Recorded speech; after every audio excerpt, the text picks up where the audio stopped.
제가 한국팀과 계약을 했을 때 아무도 군제도와 그에 따른 어려움에 대해서 말해주지 않았습니다. 그리고 전에 이사회가 결정을 내렸는데 그 이후에 갑자기 콜롬비아, 우루과이 두 경기 도중에 이사회가 전체 바뀌었어요. 무슨 일이 있었는지 말해주지 않았어요. 이를 통해 한국의 훌륭한 사회의 위기 질서에 대해 배웠어요. 저와 다른 코치들에게도 큰 학습 곡선이었어요. 자, 축구협회한테 한마디 하고 싶습니다. 대한민국 국가대표 감독으로 오는데 군제도를 안 알려주는 미친 인간들이 어디 있습니까? 이건 클린스만이 같이 죽자는 거예요 지금. 맞지 않아요? 이거는 축구협회에 같이 죽자는 거예요 지금. 스만이 형이 나 혼자 가기 싫다, 같이 가자야, 이 정도면은. 아니 이게 나는 이해가 안 가. 어떻게 외국인 감독을 우리나라에 데려오면서 군제도에 대한 어려움 이야기해주지 않는 거지? 그래서 제가 그 인터뷰를 봤고요. 문도그가 느낀 거, 그리고 그 인터뷰를 보면서 제가 어떻게 생각하는지 그거에 대한 거를 좀 알려드릴게요. 저랑 뭐 틀린 생각을 하실 수도 있고 저와 같은 생각을 하실 수도 있고, 어떤 부분에 있어서는 저와 공감을 하실 거고 어떤 부분에 있어서는 저와 공감을 못 하시는 부분이 있을 거라고 생각을 합니다. 클린스만 감독님과 인터뷰한 영상을 봤고 그 영상에서 나온 이야기 토대로 얘기를 해볼 예정입니다. 목소리가 고르지 못한 점은 좀 이해 부탁드릴게요. 최근에 라이브를 너무 많이 했고 지금 사실 목소리가 많이 나간 상태이긴 합니다. 저는 여러분들 지도자를 꿈꾸고 있는 사람이고요. 제가 유튜브를 하는 이유는 저는 대한민국에서 축구를 하지 않았습니다. 그리고 해외에서도 축구를 했지만 뭐 부상부터 시작해서 뭐 비자부터 시작해서 다양한 이슈 때문에 원하는 위치까지 가보지 못했어요. 그리고 뭐 결국 실력도 뭐 문제가 있었겠죠. 그러니까 못 갔겠죠. 그러다 보니까 저는 한국 축구협회 문화가 어떤 문화냐면, 한국 축구라는 곳은 어떤 거냐, 유명한 축구 선수가 아니면 감독이 될 수 없어요. 한국 축구 문화는 유명한 축구 선수 출신이거나 내가 2000년도 월드컵 멤버라던가 내가 월드컵을 뛰어봤다든가 내가 아시안게임을 가봤다던가 혹은 K리그에서 100경기 이상을 뛰면서 레전드 취급을 받는다든가 이런 게 아니면 사실 그 속 안을 들어갈 수가 없습니다. 그러다 보니까 제가 한국에 돌아와서 그 속 안에 들어가기 위해서 여러 가지 공부를 하고 준비를 하고, 어떤 공부를 했냐면 내가 한 23, 4쯤이 됐을 거예요. 사실 2002년도 멤버분 중 한 분과 같이 일할 수 있는 기회도 오퍼를 받았었어요. 코칭 스태프로. 근데 저는 그거를 거절을 했습니다.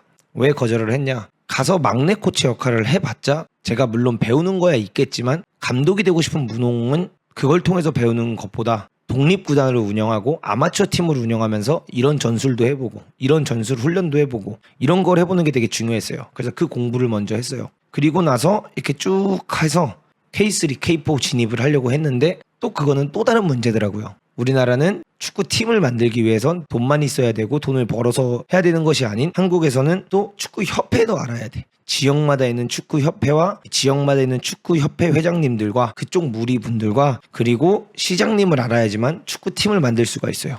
그러다 보니까 제가 그게 너무 여러 시드를 도전해봤고 이야기까지 많이 해봤는데 결국 마지막 순간에 다 안 됐습니다. 다 안 됐어요. 제가 접촉했던 시 중 한 곳은 다 좋다 이거야. 만드는 것도 좋고 아이디어도 좋고 다 좋은데 그래서 얼마 쓸 거냐, 이렇게 또 얘기가 됐고, 다른 팀들에 비해 많이 쓰진 못한다. 허나 우리는 그 지역 발전을 위해서 지역에서 나오는 대학생 선수들, 이 선수들이 이 팀을 거점으로 더 좋은 무대에 갈 수 있게끔 발판이 되는 구단으로 시작을 해서 천천히 수익화를 시키고 안정화를 시킬 거다. 허나 뭐 선수들에게 월급이 밀린다던가 거기서 일하시는 분들에게 밀릴 일은 절대 없고, 진짜 우리는 조그만 구단을 만들어서 점점 커지는 모습을 만들어 보고 싶다, 이렇게 이야기를 했죠. 근데 거기서는 결국 말하는 건 저 팀이 연애에 얼마에 쓰는데 그거 써서 성적이 나겠냐, 필요 없다, 이제 이런 것들이 있었어요. 그러다 보니까 제가 내가 이렇게 열심히 살아서 팀을 만들어서 구단을 직접 만들어서 내가 사실 그 주류에 들어가기 위한 선택을 하려고 했던 거죠. 그런데 돈을 그렇다고 아예 안 쓰는 것도 아니었고 제일 리그에서 적게 쓰는 것도 아니었어요.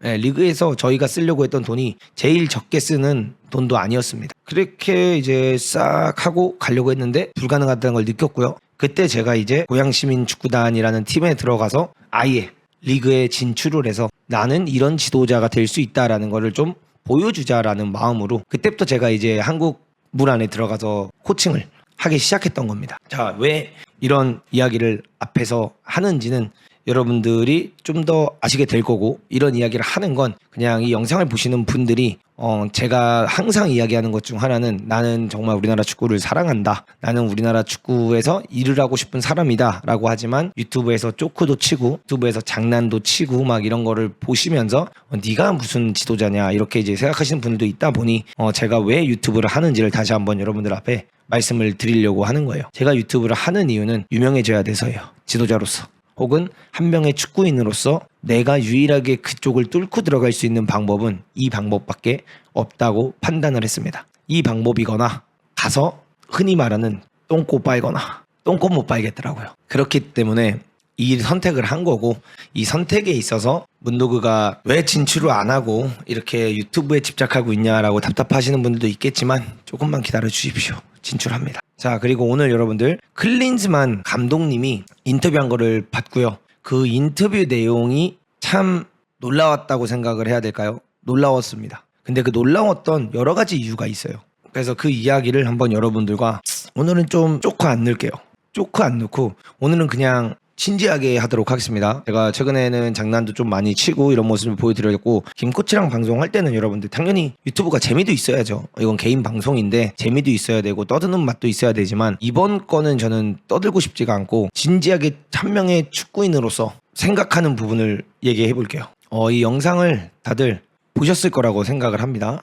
그래서 축구협회부터 클린스만 감독의 이야기가 굉장히 많이 나오는데, 이거에 관련된 이야기를 한번 제가 오늘 진지하게 제 생각을 얘기해 보겠습니다. 그 유튜브 영상으로 이걸 접했고요. 2부작으로 나눠져 있는 걸, 이걸 보면서 사실 한 번만 보진 않았고 좀 여러 번 봤어요. 영상을 좀 여러 번 보면서 이 감독이 진짜 어떤 생각을 하고 있는 것인가, 그리고 이런 생각을 하고 있을 때 진짜 우리 축구협회는 과연 어떤 생각을 하고 있는 걸까라는 생각을 해봤습니다.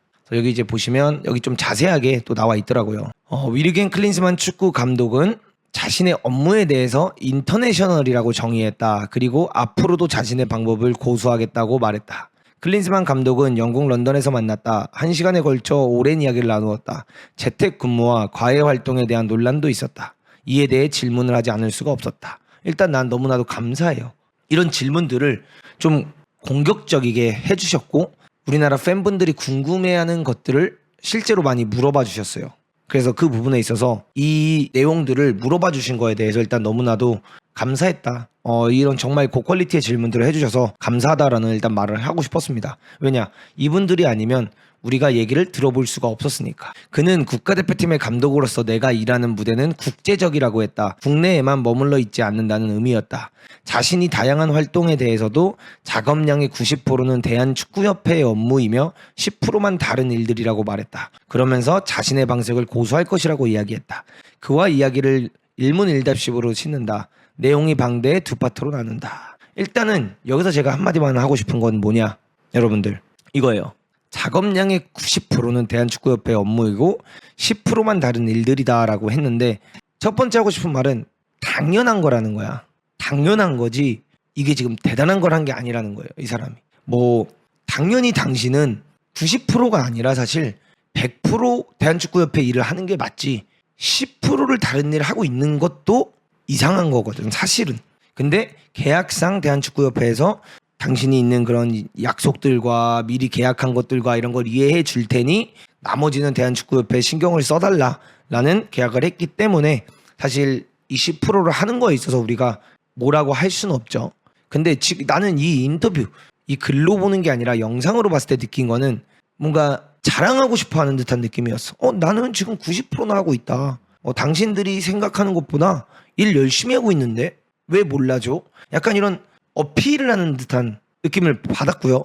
그리고 그 90%라는 일 자체가 도대체 그럼 어떤 일인지 너무 궁금해서 그 90%의 일을 자세히 한번 이 인터뷰에서 보여드리도록 할게요. 웨일즈전 돌아보면 어떤 평가를 내릴 수 있을까요? 웨일즈전을 되돌아본다면 긍정적인 부분이 많았다고 생각해요. 수비적으로는 좋은 경기를 했어요. 구성이 좋았고 체계도 좋았어요. 세트피스도 훨씬 좋아졌어요. 웨일스는 세트피스를 가지고 상대하기가 어려운 팀이거든요.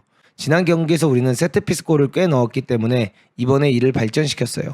많이 연습했고 더 나아졌어요. 긍정적인 부분이 많았다. 일단 뭐 실점을 안 했다. 이 정도로만 이야기하면 될 것 같아요. 뭐 나머지는 뭐 결국 그 이야기죠.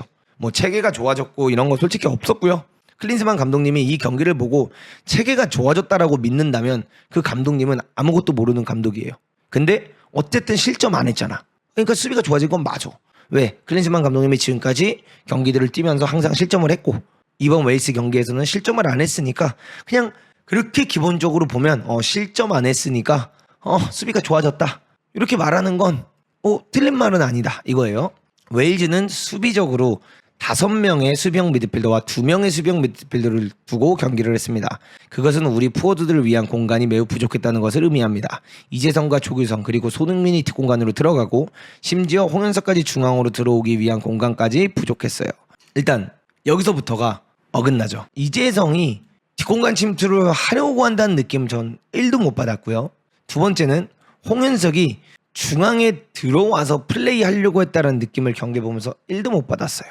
홍현석은 윙에 벌려서 뛰었지 중앙으로 들어와서 뛸 거였으면 이강인이 적어도 PSG에서 뛰는 것처럼 첫 경기 두 경기에 떴던 것처럼 오른쪽 윙에서 안으로 들어와서 뛰었어야 돼요. 시작부터.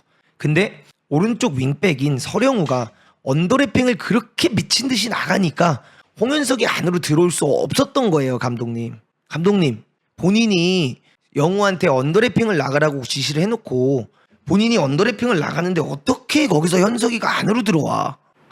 아니, 맞잖아. 아니 맞지 않나요 여러분들? 서령우 선수가 오버래핑보다 언더래핑을 많이 나갔어요 그 경기에서.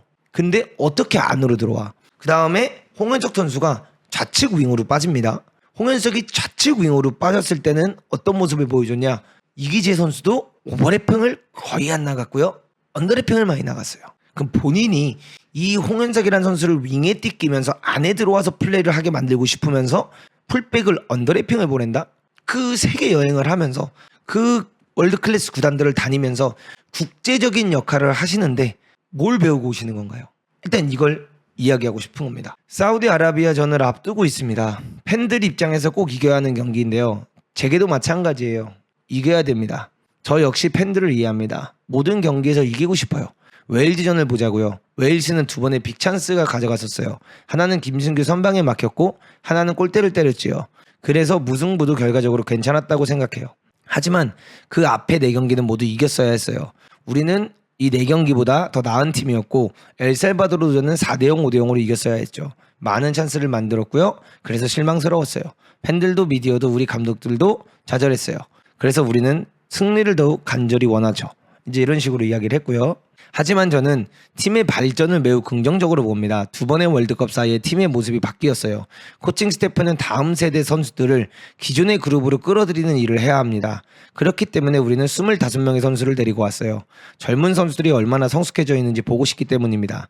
팀의 화합과 위기질서, 이게 한국에서 중요하다고 배웠습니다. 를 보고 싶어요. 팀의 화합과 위기질서, 이게 한국에서 중요하다고 배우셨고 이거를 보고 싶으신 분이 그 팀의 화합과 위계질서를 위한 행동을 안 하시고 계십니다. 팀의 모습이 바뀌는 만큼 우리가 콜롬비아전에서 어떤 포메이션으로 경기했는지 이번에 웨일스와 사우디아라비아에서 어떻게 경기할 것인지를 보면 이강인을 그리워할 거예요. 모습은 변하고 있고 그 변화의 시기에는 항상 우여곡절이 있습니다. 저는 그 과정을 여러 번 겪었어요.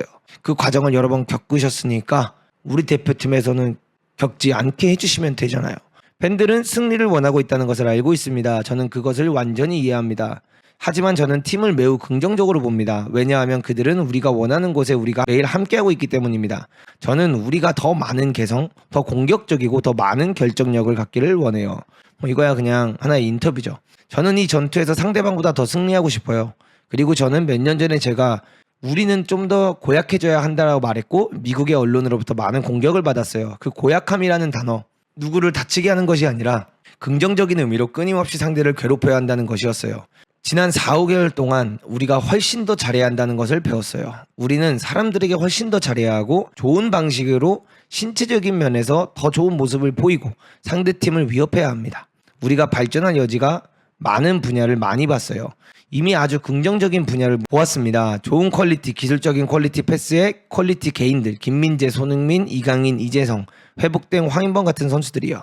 그래서 저는 카타르에서 매우 긍정적이라고 생각하고요. 사람들은 국가대표 모든 경기에서 승리하기를 원한다고도 잘 알고 있어요. 그러니까 무슨 얘기를 하고 있는지 모르겠습니다. 그래서 그냥 이렇게 보시면 될 것 같아요. 이야기를 할 때 밑밥을 깔고 있다. 그냥 이렇게 하면 될 것 같아요. 이거는 굳이 우리가 이해하려고 할 필요가 없고요. 그냥 인터뷰를 통해서 밑밥을 깔고 있다. 일단 이렇게 보시면 될 것 같습니다. 여러 가지 해외 활동들이 많습니다. 언제까지 하실 건가요? 아주 좋은 질문이죠. 여기서부터 이제 제 진짜 이야기를 여러분들한테 하고 싶은 겁니다. 국가대표 감독으로서 제가 일하는 무대는 국제적입니다. 국내에만 있지 않아요. 내 일정은 K리그에서 K리그 경기로 가는 것이 아닙니다. K리그 감독들이 자신의 선수들을 다 알고 있어요. 선수에 대한 모든 것이요. 나는 내가 할 수 있는 한 많은 경기를 갖고요. 이미 K리그 경기도 받고 K2 리그, 대학교 경기, 유스팀 축구 등까지 갔어요. 작업량의 관점을 보자면 아마도 미디어나 팬들을 위해서요. 상상하기는 어렵겠지만 제 작업량의 90%는 KF의 업무이고요. 나머지가 10%가 다른 일들입니다. 예를 들어 2주에 한 번 ESPN과 인터뷰를 하거나 FIFA와 UEFA의 약속이나 국제적인 어떤 곳들을 가는 것 등이에요. 어떤 면에서는 저도 한국인이에요. 워커홀릭이죠. 일을 사랑해요. 집에서든 유럽에서든 한국에서든 어디에서든 저는 우리 팀의 발전을 언제나 생각합니다. 그래서 이 프로젝트를 시작할 때 야심을 가지고 있었고요. 정말 특별한 프로젝트입니다. 특별한 팀이고요.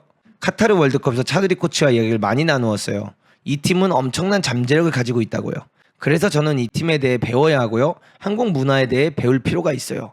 그러니까 말은 잘하셔.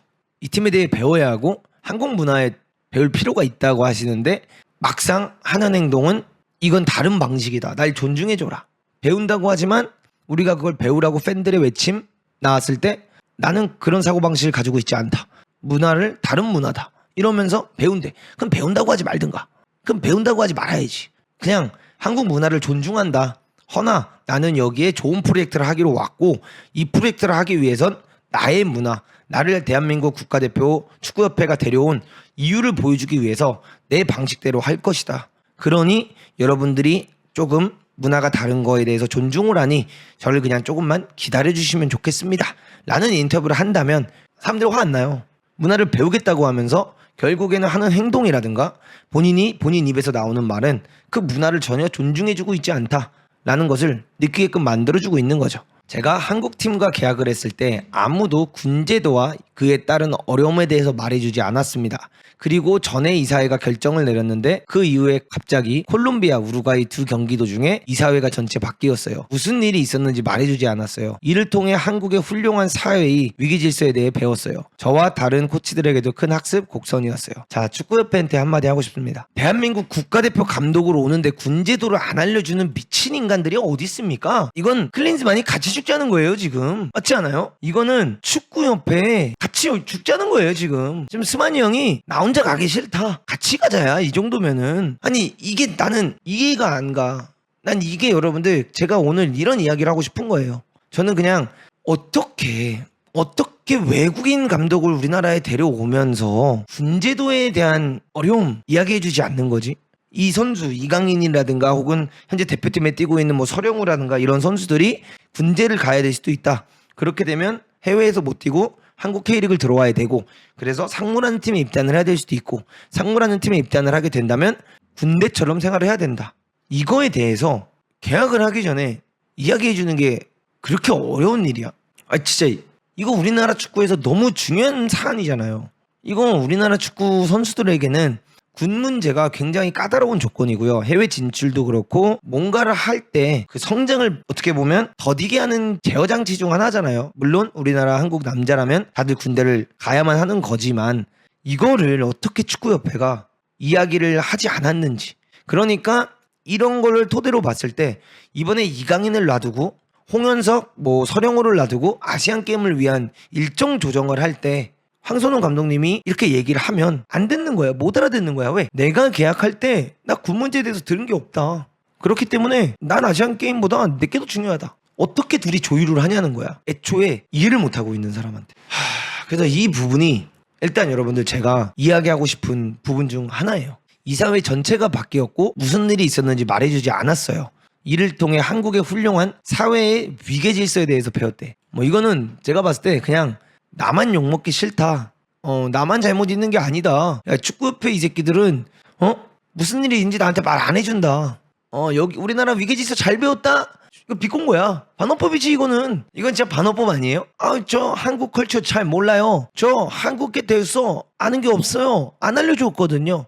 그리고 갑자기 다 바뀌었는데 물어봤거든요. 왜 바뀌었는지 안 알려줌. 그 나도 줌으로 함. 이거랑 다를 게 없잖아. 니네 나 자를 거면 자르고 위약금 80억이야. 뭐 위약금 80억 정도 되겠죠. 어차피 연봉이 20억이다 치면 4년 계약했으면 80억 정도 되겠죠. 그러니까 저는 그냥 우리나라 축구 협회도 비판을 정말 세게 받아야 된다. 그걸 생각해서 이걸 말하고 있는 겁니다. 국제 축구계도 그렇습니다. 배우는 것이에요. 선수들을 위해서 제가 감독으로서 항상 배워야 한다고 생각해요. 선수들의 마음속에서 손흥민을 통해서, 김민재를 통해서, 이재성을 통해서, 황희찬을 통해서, 이강인을 통해서, 다른 선수들을 통해서 어떤 생각을 하고 있는지 생각해야 합니다. 더 나은 선수가 되기 위해서 무엇을 이해해야 할까요? 더 나은 선수가 되기 위해서는 세계 최고의 팀이 어떻게 운영이 되고 세계 최고의 국가가 어떻게 운영이 되는지 알아야 해요. 그들이 있는 곳에 도달하고 싶다면 제 방법은요, 이것들이 다른 곳에서 어떻게 작동하는지, 어떻게 발전하는지 설명하는 것입니다. 이것이 8강, 4강 다시 도달하기 위해서 우리가 해야 할 일이에요. 지난 2002년도에 한국팀이 그랬던 것처럼요. 이 부분에 있어서 여러분들 틀린 말은 아니에요. 왜 아니냐면 제가 항상 하는 말이잖아요. 우리나라 축구가 발전하기 위해서는 세계적인 팀들이 어떻게 운영되는지 보고 그걸 따라가는 게 맞아요. 1등을 따라서 뛰다 보면 내가 1등은 못하더라도 2등은 할 수 있고요. 내가 2등을 목표로 달려서 뛰다 보면 조금 더 쳐져서 5등은 할 수 있으니까. 틀린 말은 아니죠. 틀린 말은 아닌데 제가 하고 싶은 말은 당신 7년 동안 쉬었잖아. 축구팀에서 감독으로 일을 안 한 지 7년이 됐고 그 7년 동안 배워서 그 배운 걸 벌써 머리에 가지고 자신이 있었어야 우리 대표팀에 오는 거지. 지금 맨시티가 어떻게 하는지, 지금 얘네가 어떻게 하는지. 당신은 코디네이터가 아니야. 이 사람은 자기가 무슨 대표팀의 코디네이터인 줄 아는 것 같아. 감독이라고. 코디네이터가 아니야. 이거는 코디네이터가 하는 거야. 대표팀의 코디네이터가 맨시티는 감독님 이렇게 운영을 한다고 합니다. 여기 독일 축구협회나 여기 뭐 스페인 축구협회나 여기 뭐 이런 축구협회들은 이런 식으로 운영을 한다고 하는데 참고하십시오 하면은 그걸 받아가지고 이거 다 아는 거야. 이거 어차피 내가 다 우리 팀에 하고 있는 거야. 이래야 되는 거지. 지금 토트넘 가서 도대체 얘기 나눠서 뭐 할 건데. 토트넘에 가서 포스테코글루 감독한테 야, 나 대한민국 국가대표 감독인데 나는 흥민이를 공미에 띠끼고 싶거든? 그러니까 공미 좀 띠껴. 이럴 거야? 황희찬이 안 뛰고 있으면 가가지고 울버햄튼 감독한테 나 국가대표 감독 클린스만인데 너 희찬이 왜 안 띠껴? 그럴 거야? 뭐 하는 거야? 거기서 도대체 뭘 배우겠다는 거야? 이해할 수가 없어요. 그래서 그 질문에 대한 답은 국내에만 나오지 않아요. 전 세계를 돌아다니면서 다른 팀들과 이야기를 나누고 그들이 어떻게 운영이 되고 무엇을 하는지 볼 때만 답을 얻을 수 있습니다. 그러고 나서 그 지식을 국가대표팀과 청소년팀에게 번역해서 알려주는 것이지요. 통역사를 살게 우리가. 통역사 월급 줄게 우리가. 그걸 왜 당신이 번역을 하고 있어? 그 번역을 당신이 하는 게 맞아? 그 통역을 어떻게 해줄 건데? 한국어는 못하잖아요 당신이. 그 영어로 들어서 영어로 말해주면 어차피 우리가 번역해야 되는데 이 번역은 이거겠죠. 가가지고 보는 거야. 토트넘이 어떻게 운영이 되고 있다. 토트넘의 팀을 보면서 토트넘은 이렇게 운영되고 있다. 이걸 말해주겠다는 거잖아. 그거 원해서 당신 영입한 거 아니잖아. 그거 듣고 싶어서 영입을 한 게 아니란 말이야. 이 팀이 어떻게 뛸 것이며 이 선수를 어떻게 파악해서 어떤 스타일의 어떤 역할을 맡게 할 거며 어떤 훈련을 할 것이며 이런 걸 하길 원하는 거고, 또 한 가지 중요한 건 질문에 국내에만 나오지 않고 해외에서 배워야 된다. 무엇을 하는지를 볼 때만 답을 얻을 수 있다라는 이야기 했잖아요. 저는 이걸 보면서 뭘 느낀지 알아요 여러분들? 훈련 보러 가는구나. 이 형이 왜 해외에 많이 돌아다니냐면 소집할 때 좋은 훈련을 하고 싶은 거야. 그러니까 자기들 머릿속에, 코칭 스태프 머릿속에 훈련이 없어. 어떤 좋은 훈련을 할지 아직 훈련이 없는 거야. 그러니까 뭐예요? 맨시티 가고 토트넘 가고 이런 데 가서 보는 거야. 야, 이런 팀들은 어떻게 훈련하지? 야, 포스테코글루가 이렇게 축구하는구나. 이 훈련하면 나도 어쨌든 간에 좋은 훈련하고 있는 거잖아. 신세대 축구하고 있는 거잖아. 난 그렇게밖에 안 느껴져. 난 진짜 이 인터뷰를 보면서 이 사람이 지금 그 팀들에 가서 축구 배우러 가나? 클린스만 정도면 훈련 세션 볼 수 있죠 솔직히. 클린스만 정도 되면 인사되죠. 그건 맞아요. 그래서 이 분이 우리나라의 코디네이터라든가 우리나라 축구 기술위원장이면 너무 좋은 사람이에요. 딱 우리나라 팀의 기술위원장으로 고용을 하거나 부회장으로 고용을 했으면 진짜 최고예요. 와, 막 토트넘 훈련도 알려주고 맨시티는 이렇게 운영한다도 알려주고 야 얘네들은 이런 사건이 일어났을 때 요렇게 운영하더라 이런 거 알려주고 야 일본에 가보니까 일본은 그 독일에다가 훈련지를 만들었는데 걔네 훈련지를 만들 때 얼마가 들었고 걔네 훈련지를 만들 때 요런 식으로 해가지고 뭐 요렇게 관리를 했고 얘네가 이 훈련지를 만든 이유는 이런 거고 그리고 앞으로 우리나라가 더 좋은 축구팀이 되고 대한민국 국가대표가 더 강해지기 위해서는 이런 걸 해야 된다. 어우 얼마나 좋아. 너무 좋잖아. 감독이 저거 하고 있으면 안 된다는 거예요. 그래도 한국 감독이면 한국에 머물러야 한다는 여론이 많습니다. 이런 분위기에 대해 인지하고 있는지요? 협회나 다른 곳에서도 조언을 듣나요? 올스타전을 위해 한국으로 돌아왔어요. 그리고 모든 K리그 감독들을 만나고 커피 한잔하며 이야기하고 싶다고 말했어요. 그런데 아무도 안 올 거라고 이야기하더군요. 왜냐면 K리그가 이 경기를 쿠팡에 팔았기 때문이래요. 자, 첫 번째, 당신이 한국에서 일을 하고 있을 때 처음 4개월 동안 많이 간 거 알아요. 근데 그거 많이 갈 때 아무도 말을 하지 않은 이유는 당연해서입니다. 그러니까 당연해서예요. 국가대표 감독이 K리그 경기 보는 거 당연하니까 아무도 말을 안 하는 거예요. 자, 두 번째, 7월과 8월에는 경기도 없고 해서 집으로 돌아갔어요. 국가대표 경기가 없었다라는 거죠. K리그 경기가 아니라 국가대표 경기가 없었기 때문에 돌아갔다는 거죠. 그리고 난 이게 제일 화가 나. K리그 감독들을 만나고 커피 한잔하며 이야기하고 싶다고 말을 했대요. 여러분들. 근데 잘 봐. 그러면 국가대표 감독이 야, 나 이제 미국에서 2달 있다가 한국으로 복귀하는데 나 우리나라 국가대표 감독이다. 야, 다 서울 상암 경기장으로 모여라. 커피 한잔 하자. 이러면 18 K리그 감독들이 거기 가야 되냐? 너랑 커피 먹으러 지금 K리그 감독들이 포항에서 오고 제주에서 오고 울산에서 오고 씨발 시즌 중이야. 그 감독들은 훈련 안 하냐? 훈련 준비 안 해? 저 미친 소리를 하고 있어 이 아이씨가 지금.